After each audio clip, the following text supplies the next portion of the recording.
Hello everyone, my name is Aman Kushwaha. Welcome to the official YouTube channel of Civil Defence Academy. जैसा कि आप सभी को पता है बेटा, मैंने रात में अपडेट कर दिया था कि एक इंडियन नेवी ने न्यू वैकेंसी बेटा अनाउंस की है, जो कि होने वाली है आपके एसएसआर मेडिकल असिस्टेंट। ये बहुत अच्छी अपॉर्चुनिटी होने वाली है। जैसा कि लास्ट वीडियो में जो मैंने एसएसआर का जो सेलर्स वाली वैकेंसी डाली थी, तो उसमें कई जो हमारे बायो वाले स्टूडेंट्स थे, तो वो कह रहे थे सर हमारे लिए क्या है, हमारे लिए कोई अपॉर्चुनिटी नहीं है। तो इंडियन नेवी ने आपकी बात सुन ली है और उन्होंने एक न्यू वैकेंसी रिलीज की है।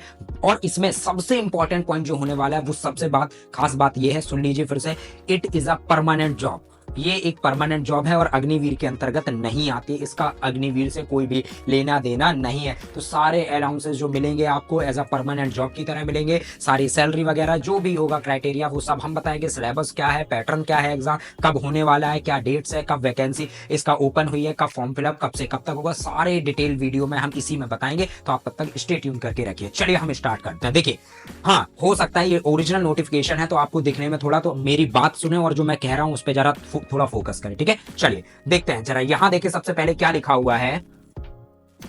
यहां पे लिखा हुआ है बेटा, Indian navy invites online application from unmarried mail. हाँ, यहाँ पे एक चीज आपको देखने वाली बात है कि ये जो लास्ट वाली वैकेंसी थी आपकी एसएसआर की, वो मेल और फीमेल दोनों के लिए थी। बट ये वाली जो एसएसआर मेडिकल असिस्टेंट की जॉब होने वाली है, ये ओनली फॉर मेल कैंडिडेट। तो यहाँ पे एक थोड़ा माइनस पॉइंट हमारी गर्ल्स हो सकती है कि थोड़ा मायूस हो जाए, लेकिन कोई बात नहीं बेटा, आप एमआर के लिए एलिजिबल है तो आप you can apply for MR, ठीक है। मैट्रिक रिक्रूट, उसका फॉर्म आप लोग जल्दी से जल्दी फिलअप कर दें, है ना। तो बाकी जो बॉयज है वो इसके लिए देखे क्या लिखा हुआ है। हाँ, unmarried male candidate for enrolment as a sailors for senior secondary recruitment in medical branch. क्या वो जो था आपका ओनली सेलर्स के लिए था, लेकिन ये मेडिकल ब्रांच होने वाली है। और ये बैच किस बैच के लिए है बेटा? Second batch of 2025 and second batch of 2026 के लिए है। ये दो बैचेस के लिए डायरेक्ट सिंगल वैकेंसी आई है। इसका मतलब 1.5 साल तक इसमें भी कोई वैकेंसी आने के चांसेस नहीं है, जो है अभी है। अच्छा, ठीक है।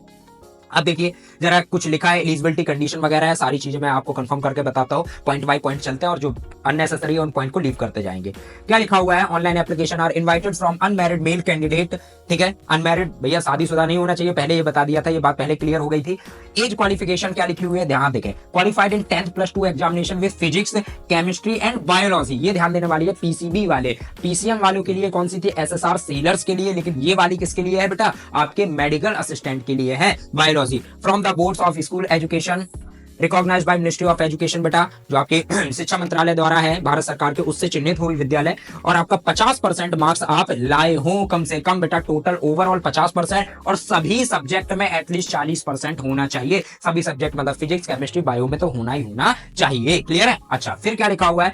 In candidate who are appearing in class 12th है। इसका मतलब लास्ट, जैसा कि लास्ट वैकेंसी में था कि 12th अपियरिंग जिनका रहा है एकेडमिक ईयर 2024 से 2025, मतलब जिन बच्चों ने अभी हाल फिलहाल बोर्ड एग्जाम दिए हैं, वो भी इसमें अप्लाई कर सकते हैं, वो भी इसके लिए एलिजिबल है। फिर क्या है आगे? ये चीजें हैं। हाँ, मार्कशीट वगैरह का ये है कि मार्कशीट अभी नहीं मिलेगी, तो आप अभी क्या प्रिंट आउट लगा दें। हाँ, लेकिन जब आप फाइनल सिलेक्शन के लिए जाएंगे तो वहां पे आपकी मार्कशीट लगेगी, ठीक है। ओके, फिर एज क्राइटेरिया लिखा है। एज क्राइटेरिया ये लिखा है, लेकिन आप ये देखें, मेरी बात सुने, एज क्राइटेरिया के लिए आप ये ध्यान रखें कि जो भी बच्चा 1 सितंबर 2004 से 31 दिसंबर 2008 के बीच में है, तो वो सारे बच्चे इस फॉर्म को फिल कर सकते हैं। बस बैचेस थोड़ा चेंज हो जाएगा। क्या हो जाएगा? बैच थोड़ा चेंज हो जाएगा। हो सकता है कोई बच्चा सेकंड बैच ऑफ 2025 के लिए एलिजिबल हो और कोई बच्चा सेकंड बैच ऑफ 2026 के लिए एलिजिबल हो, बस। लेकिन अगर इनके बीच आपकी डेट ऑफ बर्थ है तो आप अप्लाई कर सकते हैं। हाँ देखो, मेन बात पैसा पैसा पैसा। तो पैसा की बात सुने, मैंने कहा था ये परमानेंट जॉब है बेटा।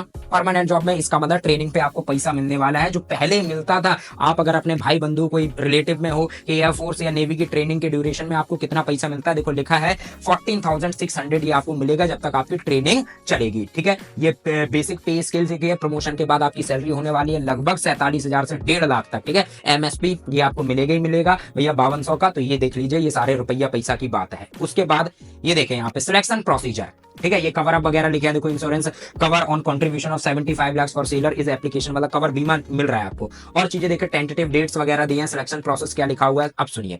Selection process same as it is जैसा आपका एसएसआर सेलर्स का था। अगर वो वीडियो देखी है, नहीं देखी है तो एक बार देख लीजिए, उसे चेकआउट कर लीजिए। अच्छा, सिलेक्शन प्रोसीजर के लिए आपको सबसे पहले आपको एक एग्जाम देना पड़ेगा, जो कि होगा आपका 100 मार्क्स का। 100 मार्क्स में 4 सब्जेक्ट होंगे आपके, इंग्लिश, साइंस में इसमें रहेगा फिजिक्स और केमिस्ट्री। फिर बायोलॉजी का एक अलग से होगा सेक्शन, फिर जीएस का। तो ये 25 25, 25, 25, 25, 100 नंबर का ये टोटल पेपर हो जाता है। 0.25 की नेगेटिव मार्किंग होगी। ये पूरा आपका क्या है, एग्जाम पैटर्न रहा। ठीक है, अच्छा इसमें कुछ डेट्स लिखी हुई है, उनको देखिए जरा। एप्लीकेशन विंडो फॉर एसएसआर, ये मेडिकल लिखा हुआ है, यहाँ देखिए कब से कब तक है, बिल्कुल सेम डेट है, क्योंकि ये वाले भी बेटा 10 अप्रैल तक फॉर्म फिलअप किए जाएंगे, और मेडिकल असिस्टेंट वाले, एसएसआर सेलर वाले भी, और करेक्शन विंडो भी सेम है, एग्जाम डेट भी सेम है, क्योंकि मई 2025 में वो भी है, और मई 2025 में ये वाला भी एग्जाम है। हाँ, यहाँ पे देखिए सेकंड स्टेज के लिए 2025 के बैच के लिए सेकंड बैच के, और सेकंड बैच ऑफ 2026 के लिए कुछ डेट है। ये सारा प्रोसेस आपका सितंबर तक कंप्लीट हो जाएगा। लेकिन जो बच्चे अप्लाई करेंगे सेकंड बैच ऑफ 2026, तो वो 1 साल बाद लगभग कहीं रिकमेंड होने के चांसेस हैं उनके। ठीक है, चलिए नेक्स्ट देखें भाई, आगे क्या लिखा हुआ है। Stage second, stage first INET Indian Navy entrance test, इसमें मैंने बता दिया है आपको, देखो वही सब लिखा हुआ है कि कंप्यूटर बेस्ड एक ऑनलाइन पेपर होगा, 100 क्वेश्चन होंगे, 1 नंबर का एक होगा, 0.25 की नेगेटिव मार्किंग होगी, 4 सब्जेक्ट होंगे, देखो लिखा भी है इसमें कौन कौन से, इंग्लिश है, साइंस है, बायोलॉजी एंड GS है। तो ये चारों सब्जेक्ट अभी मैंने बताए थे जैसा कि है, और 0.25 की नेगेटिव मार्किंग होगी, देखो ये लिखा हुआ है। ठीक है, अच्छा और देखो सभी सब्जेक्ट में बेटा आपको सेक्शनल कट ऑफ क्लियर करना पड़ेगा, जो कि लगभग 9 नंबर आप मान के चले कि 9 नंबर आपको हर सब्जेक्ट में लाने हैं। ठीक है, तो ये चीज है। फिर क्या लिखा हुआ है, the Indian Navy reserve the right to conduct short listing of the candidate based on the, मतलब जो आपका पहला जो INET का जो पेपर होगा ये 100 मार्क्स का, उसी के यहाँ पे आपकी मेरिट डिसाइड होगी। देखो क्लियर कट लिखा हुआ है, the Indian Navy reserve the right to conduct short listing of the candidate based on the marks obtained in qualifying examination 10th and 12th board exams in case of extraneous circumstances resulting in non conduct of INET and as per। ठीक है, तो ये चीज ध्यान रखिएगा। फिर examination फी वगैरह लिखा है 550 रुपए है, 18% GST है इसमें, तो वो देख लीजिएगा। मेडिकल स्टैंडर्ड लिखा हुआ है, और हाँ इसमें मेन बात फिर से हाइट का, हाइट यहाँ फिर से मेंशन किया 157 सेंटीमीटर, तो इसका मतलब जो आपका हाइट का पैरामीटर है वो फाइनली फिक्स कर दिया इंडियन नेवी ने 157 सेंटीमीटर। इसके पहले गर्ल्स का था 152, मतलब एक बैच छोड़ के पहले 150। अभी भी एयरफोर्स में गर्ल्स का जो हाइट का पैरामीटर है 152, लेकिन यहाँ गर्ल्स का कोई लेना देना नहीं है, क्योंकि ये वैकेंसी है ओनली फॉर मेल कैंडिडेट। ठीक है, चलिए आगे देखें। टैटूज वगैरह का ये सब दिया है, तो ये आप डिटेल में पढ़ सकते हैं। उसके बाद ट्रेनिंग लिखा हुआ है, सब कब से कब तक है, वो टेंटेटिव डेट्स में भी मैंने बताई थी, ये सब बाकी बेसिक जानकारी है। फिर आगे आते हैं स्टेज सेकंड की, हम बात करते हैं जरा। वहां देखिए stage second PFT physical fitness test और रिटन एग्जामिनेशन के बाद स्टेज फर्स्ट में क्या होगा आपका, कहाँ स्क्रॉल हो रहा है भाई, आजा, हाँ ये रहा, ये देखें स्टेज सेकंड। स्टेज फर्स्ट में तो मैंने बता दिया कि आपका क्या होगा, सबसे पहले रिटन एग्जाम होगा, जब वो क्लियर कर लेंगे देन आप शॉर्ट लिस्ट होंगे स्टेज सेकंड के लिए। स्टेज सेकंड के लिए आप जब शॉर्ट लिस्ट होंगे उसके बाद आपका क्या होगा, फिजिकल होगा। फिजिकल कुछ इस तरीके से होगा, जरा देखिए 1.6 किलोमीटर रनिंग होगी, कितना 630 मिनट आपको मिलेगा, 6 मिनट 30 सेकंड। स्क्वाट्स होंगी 20, पुशअप होंगी, और बेंट नी सिटअप्स होंगी आपकी कितनी 15 सिटअप होंगे। Okay, adviser proficiency in sport, अगर आपको कुछ आपके पास स्पोर्ट का सर्टिफिकेट है तो वहां पे आप दिखा सकते हैं भैया कि हमारी इस खेल में महारत है, स्विमिंग में है, और कुछ एक्स्ट्रा करिकुलर एक्टिविटीज जो है आपके पास वो आप दिखा सकते हैं। क्लियर, हाँ स्टेज सेकंड में फिर रिटन एग्जाम जब पास हो जाए, हाँ स्टेज सेकंड का एक दूसरा पेपर होगा, ये मैंने अभी बताया नहीं था, ये सुन लीजिए।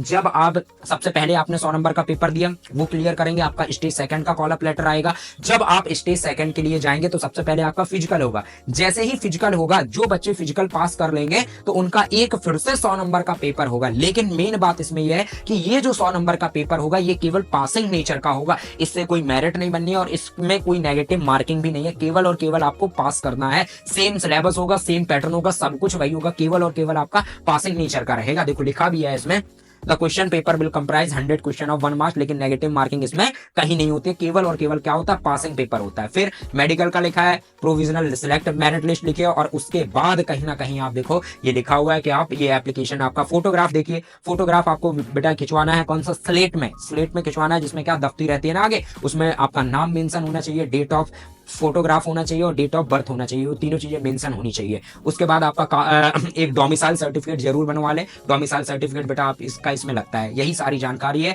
तो मुद्दे की बात ये है भैया कि जो बायो वाले स्टूडेंट्स के लिए है, तो ये एक समझो कि ये मतलब एक इतनी अच्छी अपॉर्चुनिटी है कि आप सोच भी नहीं सकते। परमानेंट जॉब है, मेडिकल लाइन में आपको पता है पैसा का पैसा मिलता है, देखो लिखा भी था उसमें 1.5 लाख तक की सैलरी आपको प्रमोशन के बाद मिल सकती है, और कहीं आपका अच्छा प्रमोशन हो गया तो हो सकता है कि आप कुछ सालों में ऑफिसर ही बन जाए, अगर आपकी शिक्षा मतलब इच्छा ठीक हुई है। क्लियर? तो बढ़िया दबा के मेहनत करें भाई, और सिविल डिफेंस एकेडमी आपके साथ है ही।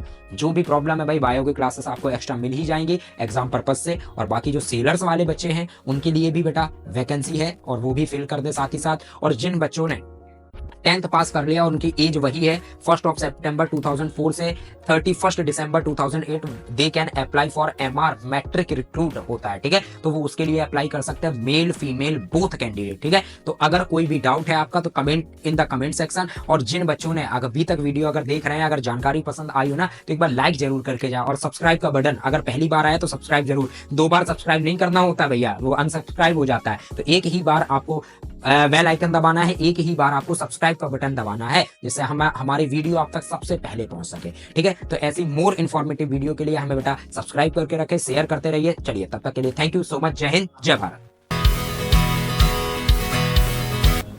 Hello to all defence aspirants. Lucknow के यशवर्धन, गोंडा यूपी से अभय प्रताप सिंह, सुल्तानपुर के अनिकेत शुक्ला, बाराबंकी यूपी से निर्भय पांडे, बिहार से मुकुल कुमार, महाराष्ट्र से आशुतोष राज, उत्तराखंड की बेटी अहाना वर्धन, आंध्र प्रदेश से अर्चना कुमारी, बलिया से सुप्रिया जैसे कई भारत देश के 15 से ज्यादा अलग अलग स्टेट से सैकड़ों बच्चों ने शील्ड डिफेंस एकेडमी को क्लास 10th के बाद ही ज्वाइन किया और एनडीए फाउंडेशन कोर्स में स्कूलिंग के साथ एनडीए की तैयारी करते हुए भारतीय फौज में अधिकारी बनने के सपने को साकार किया। तो अगर आप भी स्कूलिंग के साथ ही एनडीए की तैयारी कर अपने भारतीय सेना में जाने के सपने को साकार करना चाहते हैं तो आज ही हमारे गिवन नंबर्स पर कांटेक्ट करें। शील्ड डिफेंस एकेडमी लखनऊ के इंदिरा नगर और आलमबाग में स्थित है। शील्ड डिफेंस एकेडमी में बॉयज एंड गर्ल्स के लिए सेपरेट हॉस्टल फैसिलिटी के साथ ही साथ मेस फैसिलिटी भी अवेलेबल है। For more details kindly contact on the given numbers. Thank you so much. जय हिंद।